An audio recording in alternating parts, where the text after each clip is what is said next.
Hi! ఈరోజు ఒక interesting మంచి స్టోరీ చెప్పుకుందాము. అదేంటో తెలుసా? కడుపులో ఉన్న శిశువుకి, శివుడికి మధ్య జరుగుతున్న సంభాషణ. శిశువు రేపు భూమి మీదికి రాబోతున్నాడు. అమ్మ కడుపులో నుండి భూమి మీదికి రాబోతున్నప్పుడు శిశువుకి కొన్ని డౌట్స్ వచ్చినాయి. అవి శివుడిని అడిగిండు. ఏమని అంటే, నేను రేపు పొద్దున్నే కొత్త ప్రపంచంలోకి అడుగు పెట్టబోతున్నా గదా!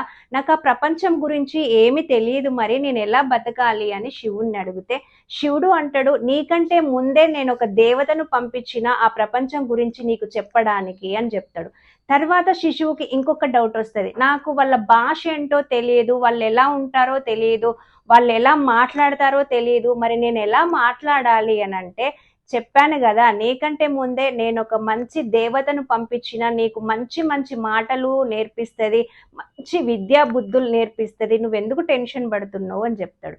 నెక్స్ట్ శిశువుకి ఇంకొక డౌట్ వస్తుంది, అన్నీ బాగానే ఉన్నాయి, మరి నాకు ఆకలేస్తే నేను ఎక్కడ తినాలి, ఏం తినాలి, నాకు ఏం తెలియదు కదా అంటే, నీకోసం పంపించిన దేవత తను తిన్నా తినకపోయినా, తను పస్తులుండైనా నీకు కావలసిన ఆహారాన్ని తను గోరు ముద్దలతోని ముద్దు ముద్దుగా చిన్న చిన్న స్టోరీలు చెప్పుకుంటూ నీకు మంచిగా తినిపిస్తుంది, నువ్వెందుకు టెన్షన్ పడుతున్నావు, నీకు విద్యా బుద్ధులు నేర్పిస్తుంది, నిన్ను డెవలప్ చేస్తుంది, నీ బ్రెయిన్ని నీ బాడీని ఒక సిస్టమేటిక్గా పెట్టే దేవత ఉన్నది, నువ్వెందుకు భయపడుతున్నావు, నువ్వు హ్యాపీగా కొత్త ప్రపంచంలోకి వెళ్ళొచ్చు అంటాడు శివుడు. ఇంతకీ ఎవరు ఆ దేవత అంటే మీ అందరికి అర్థమైంది కదా, తనే అమ్మ. నేను అమ్మ గురించి చెప్పాల్సిన అవసరం లేదు, మీ అందరికీ తెలుసు.